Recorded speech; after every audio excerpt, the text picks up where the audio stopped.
oh man, Darkseid is. Mm-hmm. Yeah. Well, before Darkseid's the one that put Doomsday on Earth. Okay. When they fought each other, they fought to a stalemate. Darkseid put him into that straitjacket. Got it. And then dumped him on Earth, which was just a fledgling planet at the time. So where is he from originally? Like Old Krypton, there was a scientist that wanted to create the ultimate fighter that can bring him to a godlike power. So they took a baby, they put it out into the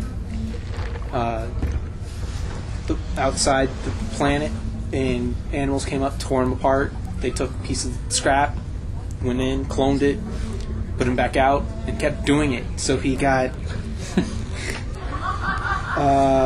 where was it? So he sent from Krypton. So it's like a proto Superman. It was. he sent from They Krypton got to Earth. the scientist and his kind of. the scientist and his team 2 million years of evolution in 30 years by doing this.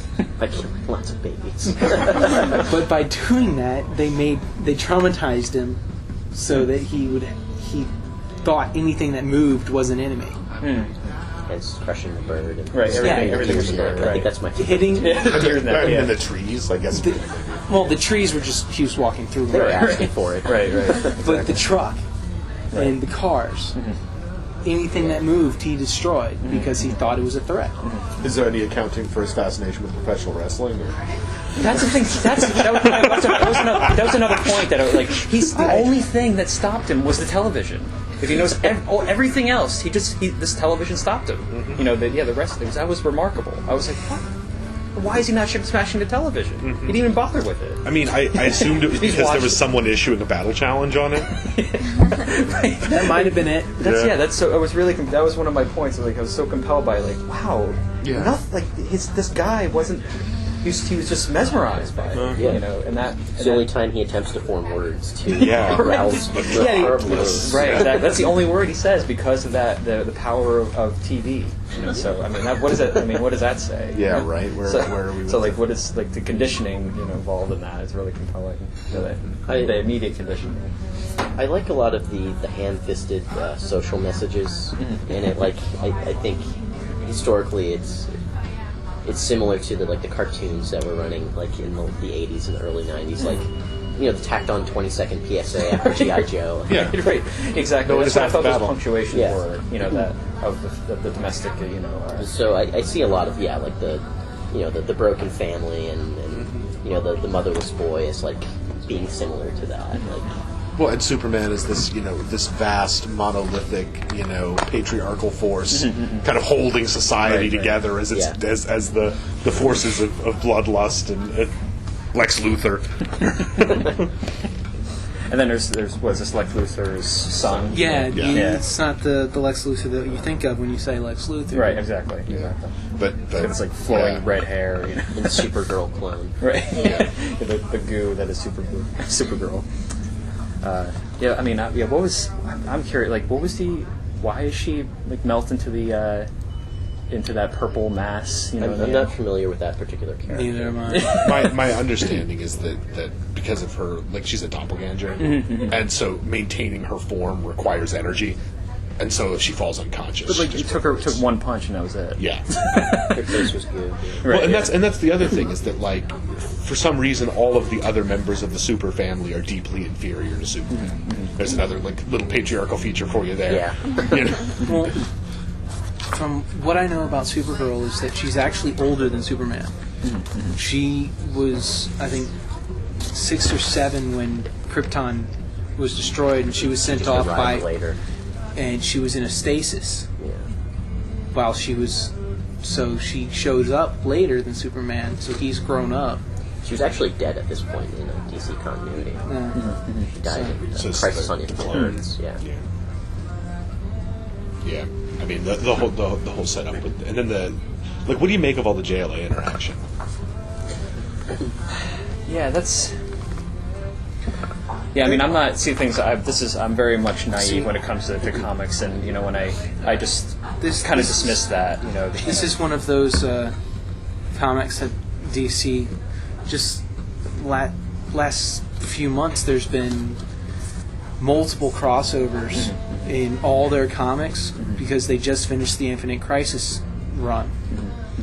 So, and Batman was somehow killed during that.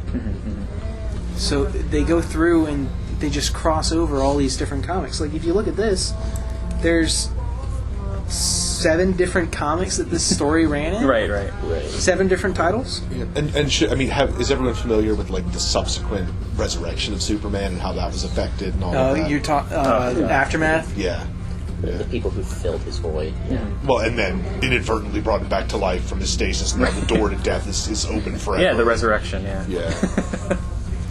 Yeah, so I mean, you've got Superman not just as like super patriarch, yeah, but Christ to boot. Right, exactly. On top of it. Well, and then Doomsday comes back too Yeah, yeah. because of something. But never quite as potent as the first No. time. When Doomsday comes back, Brainiac takes him over. So now it's Doomsday's strength and Brainiac's brain. It's, yeah, let's see. There's one moment where this was really confusing to me.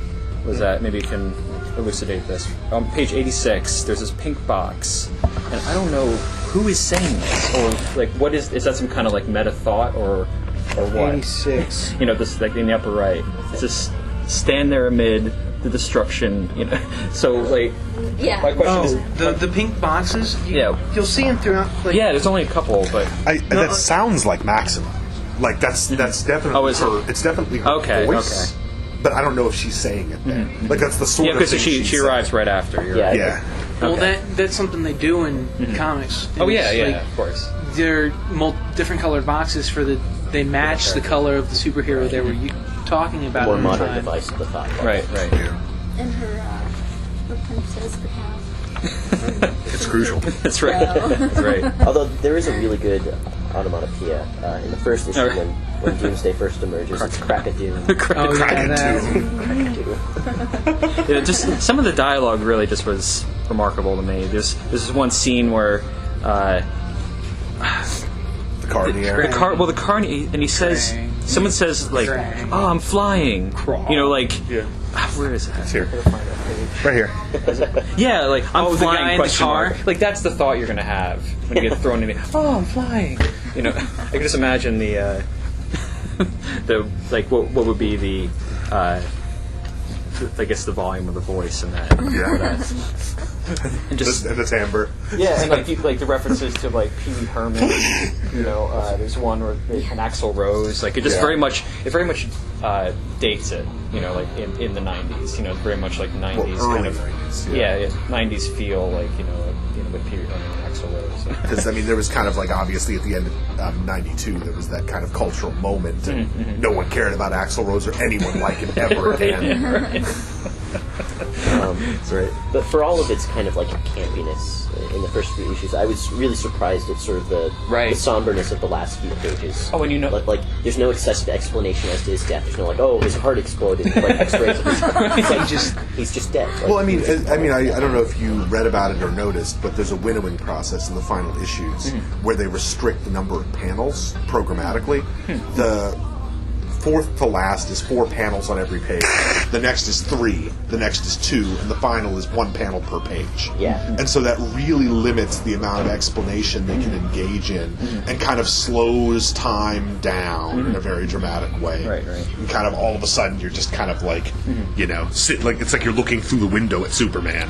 Yeah. well, exactly, and that's great you brought that up because that was another point about Yeah, I didn't even notice that. the end pages no longer is a page. You're in it. There's no longer no panels, no nothing. It's just it goes right to the border.